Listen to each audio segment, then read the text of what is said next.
Welcome back. Our comeback journey is getting serious. Today, we are preparing the Raspberry Pi 5. But, I heard there've been a change of plans. Alexa, what is the new plan? We originally planned to use Ubuntu, but we decided Raspberry Pi OS would make our headless setup simpler. Headless means the Raspberry Pi won't need its own monitor, keyboard, or mouse. We'll set it up to connect to our network and control it remotely from the Mac. Oh.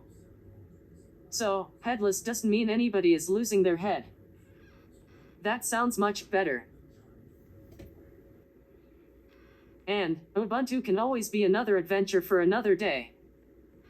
Today, we will prepare our SD card with Raspberry Pi OS and get our Raspberry Pi ready. Alexa, ready to get started? Absolutely, let's get started. Okay. Here we go. Every big journey starts with one small step. And today, our first step is very small. This tiny microSD card will hold Raspberry Pi operating system, our settings, and everything the Raspberry Pi needs to get started.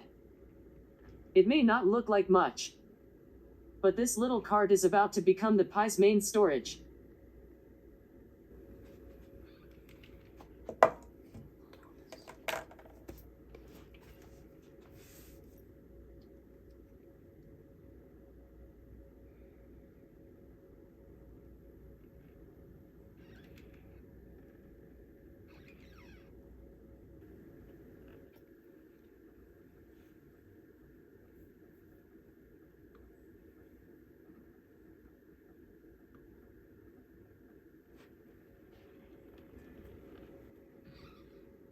First, launch Raspberry Pi Imager. We're using the Mac version, but you can choose the version that matches your computer's operating system. Since we're using a Raspberry Pi 5, select Raspberry Pi 5, then click Next. Next, choose the operating system. As we mentioned earlier, we're using Raspberry Pi OS 64-bit for our headless setup. Select it, then click Next. Now choose the storage device. In our case, this is the SD card connected through our card reader. Make sure you have selected the correct drive. Then click Next. Now we will go through the customization settings. First, choose a host name for your Raspberry Pi. Next, choose your localization settings, including your time zone and keyboard layout. Then create a username and a secure password for your Raspberry Pi. Next, select your Wi-Fi network and enter its password. Leave Hidden SID unchecked unless your network is specifically configured to hide its name. Next is remote access.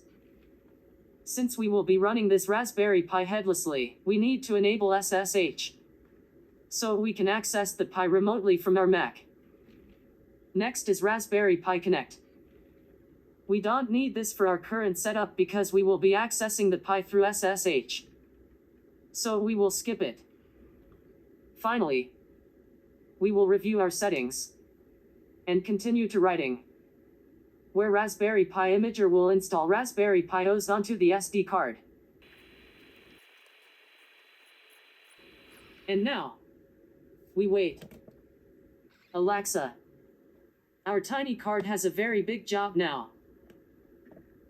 Raspberry Pi OS and the Raspberry Pi's first start settings are safely stored on the microSD card. Once the card is properly ejected from the Mac, it can be removed from the USB reader and inserted directly into the Raspberry Pi.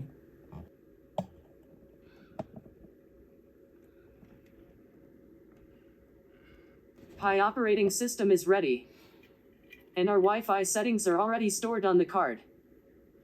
Now, the card leaves the Mac and goes where it belongs. The microSD card slides directly into the slot underneath the Raspberry Pi.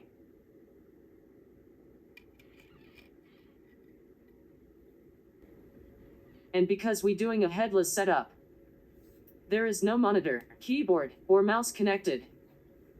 The Pi only needs its microSD card and power. Once the card is securely in place, we can connect the power and let our Raspberry Pi boot for the first time.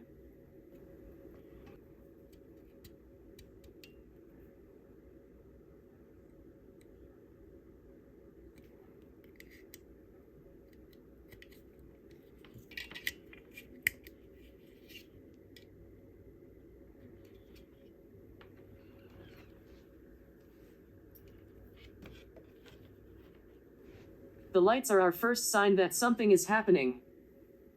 The green light may flicker while the Pi reads from the microSD card. We can't see Pi operating system on a screen, but the Pi is still working behind the scenes. For the first boot, we will give it several minutes to finish. Then we will return to the Mac and see whether our new little computer has joined the Wi-Fi. Alexa, what happens when Raspberry computer starts? When the Raspberry Pi receives power, it begins loading Raspberry Pi OS from the microSD card. During this first boot, the system will apply the settings we entered on the Mac and connect to our home Wi-Fi. This can take several minutes, so we should leave the Pi powered on and avoid removing the card or disconnecting the power. The Raspberry Pi has had time to wake up. Now comes the real test. The Raspberry Pi has been working quietly in the background. Now time to see whether it joined our home Wi-Fi. Alexa, how do we know if Raspberry Pi is online? Because the Mac and Raspberry Pi are connected to the same Wi-Fi network, we can use Terminal to connect to the Pi remotely. Open Terminal on the Mac and ping the Raspberry Pi using its host name. If it responds, the Pi is connected to the network.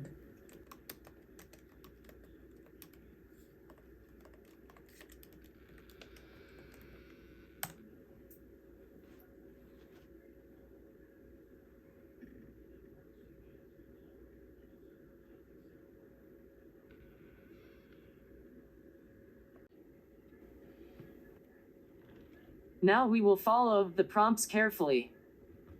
If the connection works, the terminal screen will show that we are now inside the Raspberry Pi. There it is. The Pi successfully joined our Wi-Fi, and the Mac can now communicate with it. We completed the setup without a monitor, keyboard, mouse, or Ethernet cable. Our headless setup is complete, and the next part of the comeback journey can begin. We prepared the microSD card, installed Pi operating system, and connected to the Raspberry Pi without using a monitor. Alexa, what comes next? Next, we'll begin exploring Raspberry Pi OS and preparing for the next stage of Jibo's comeback journey. Today was only the first connection, but every successful step brings the team a little closer to the real mission, bringing our beloved robot back online. Sometimes, the most important progress happens where you can't even see it. And this is only the beginning. We made it. The Mac can see our Raspberry Pi. Alexa, what our next step? Next, we'll use Jibo Auto Mod, the automated modding route. It handles the main modification steps for us. A community guide is linked in the description for reference, but please use it with caution, as some information may be outdated or inaccurate. And one important reminder. We sharing our own experience. We not developers of this project.